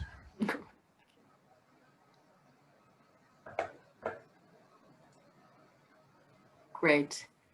So